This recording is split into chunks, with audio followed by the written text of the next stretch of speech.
सर्वसामान्यांच्या हक्काचा आवाज जागर जनस्थान। सातपूर श्रमिक नगर येथील गणेश कॉलनी परिसरात काल रात्री श्री मोहन मधुकर थोरात वर्ष 40 यांच्यावर 7 ते 8 युवकांनी प्राणघातक हल्ला केलाय। या हल्ल्यात त्यांच्या हाताला गंभीर इजा झाली असून सध्या त्यांच्यावर खासगी रुग्णालयात उपचार सुरू आहे। मिळालेल्या माहितीनुसार थोरात रात्री घरी असताना काही युवकांनी त्यांना शिवीगाळ करून घराबाहेर बोलावलं। त्यानंतर त्यांच्या खिशातील सुमारे 15,000 रुपये रोख जबरदस्तीने काढून घेतले। विरोध केल्यावर चाकू हल्ला करण्यात आला। थोरात यांनी पोटावरील वार हाताने अडवला, त्यामुळे हाताला खोल जखम झाली आहे। स्थानिक रहिवाशांचे म्हणणे आहे की सदर युवक मागील काही दिवसांपासून परिसरात गांजा व दारूच्या नशेत वावरत असून नागरिकांमध्ये दहशतीचं वातावरण निर्माण झालंय। या परिसरात वारंवार गुन्हेगारी प्रकार घडत असल्याने रहिवासी भयभीत झाले।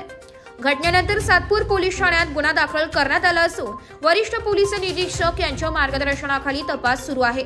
नागरिकांनी या भागात तत्काळ पोलीस चौकी स्थापन करण्याची जोरदार मागणी केली आहे। अहो काल ते भाजी घेऊन आले आणि ते पोरं 2-3 दिवसापासून त्यांच्या पाठलाग करत होते आणि काल ते घरात आले आणि शिव्या देऊन त्यांना बाहेर बोलवलं त्यानंतर त्यांनी चाकू पोटाला लावला आणि पैसे काढून घेतले त्यांच्याकडून। ते पोटाला न लागता त्यांनी हातमध्ये घातलं तर त्यांच्या हाताला चाकू लागला आणि त्यांनी दगड फेकून मारले, डोक्याला पण लागले, पाठीला लागले आणि हाताला पण लागले। त्यातच आले त्यांना दवाखान्यात उचलून नेलं, मग तिथून त्या डॉक्टरांनी त्यांचा वाला रोज येते त्यांचा त्रास आहे शिव्या गाळ्यांचा रोज येते दारू ते रोज सकाळपासून जे राहतात तर रात्री 12-1 वाजेपर्यंत त्या लोकांचा शिवीगाळ चालू राहते। आणि खिशातले पैसे पण काढून घेतले त्यांनी 15,000 रुपये। मला सातपूर पोलीस चौकीतून काय मागणी आहे? आतापर्यंत पोलीस चौकीच व्हायला पाहिजे, त्यांच्यावर कारवाई झाली पाहिजे। आणि आतापासून नाही आले, ते आता येऊन गेले आणि पोलीस चौकी व्हायला पाहिजे तिथं। ऑनलाईन पण दिली आणि ऑफलाईन पण दिली। तिथं जागेवर पोलीस चौकी झाली तर टेन्शन नाही राहणार आम्हाला सगळं। काहीतरी सोय तिथं पण झाली पाहिजे। आज आमचं झालं, उद्या कोणावर पण होऊ शकतं ना असं। मोहन मधुकर थोरात, राहणार गार्गेश्वर नगर गणेश कॉलनीमध्ये, हाऊस नंबर माझा 35 आहे। तिथं आम्ही रात्री जेवण करायला बसत होतो, माझी वाईफ आणि मी। ते पोरं बाहेर येऊन गेटपाशी येऊन शिवागाळ करत होते। तर ते फार बाहेर येऊन मला शिवागाळ करत होते, म्हणजे बाहेरपाशी त्यांनी बाहेर बोलवलं मला। बाहेर बोलून त्यांनी एकाने मागच्या साईडने वीट मारली माझ्या डोक्यामध्ये आणि एकाने चाकू काढला आणि चाकू पोटात मारत होता तो, तर मी हातमध्ये घेतला, त्याच्यामुळे माझ्या हाताला लागला। आणि बाकी 4-5 जण होते, त्यांनी विटाने भरपूर मला वीट मारून म्हणजे फेकून मारलं। आणि त्यांचा माझा काही संबंध नाही किंवा आमच्याही कधी काही भांडणं नाही आणि त्यांना आम्ही कधी बघितलं पण नाही, काहीच नाही। तिथं त्यांनी त्यांचं 4-5 झाले केसेस त्यांच्या। हे माझ्या वाटतं 500-600 असं त्यांनी मला त्या गल्लीमध्ये त्यांचे लई हे चालू आहे, इथं काळ चालू आहे। पण आमचा काही संबंध नसताना सुद्धा त्यांनी मारलं, पण काही कारण काही अजून नाही समजलं। म्हणजे पोरं अजूनसुद्धा फर आहे, ना पोलिसांनी सापडलं नाही, काही नाही, कोणीच नाही। कुठले ते त्याच एरियात आहे का? त्या एरियातले काही माहीत नाही मला। ही घटना कधी झाली नेमकी? रात्री 8 वाजता। आणि कुठल्या एरियात? अशोकनगर मागच्या साईडला गणेश कॉलनीमध्ये। तुमचं नाव काय म्हटले? मोहन मधुकर थोरात। तुम्ही काय करता?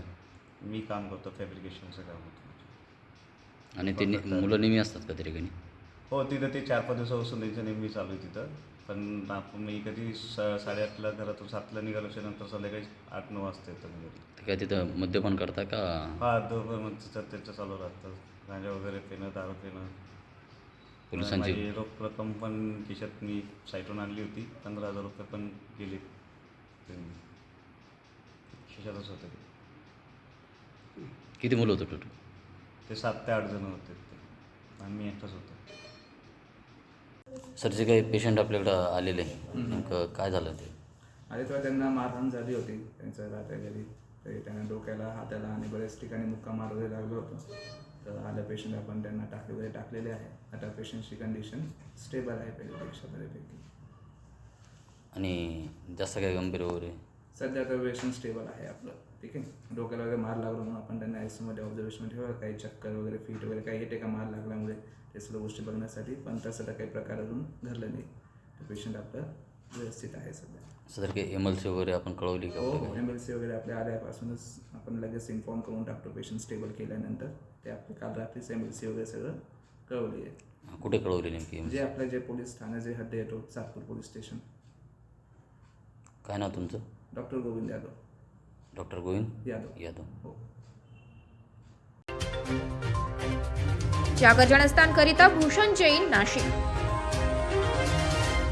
नाशिककरांसाठी जाहीर आवाहन. पावसाळ्यात अतिसार, गॅस्ट्रो, कॉलरा यांसारखे दूषित पाण्यामुळे होणारे आजार होऊ नयेत म्हणून उघड्यावरील अन्नपदार्थ व कापलेली फळे खाऊ नका. पिण्याचे पाणी गाळून 10 मिनिटे उकळून प्या. जेवणापूर्वी व बाळास भरवण्यापूर्वी हात स्वच्छ धुवा. ताक, शहाळ्याचे पाणी, डाळीचे पाणी भरपूर प्रमाणात प्या आणि ताज्या अन्नपदार्थांचे सेवन करा. रोगाची लागण झाल्यास त्वरित डॉक्टरांचा सल्ला घ्या. स्वच्छता पाळा, रोग टाळा. सार्वजनिक आरोग्य विभाग, मनपा नाशिक द्वारे जनहितार्थ प्रसारित.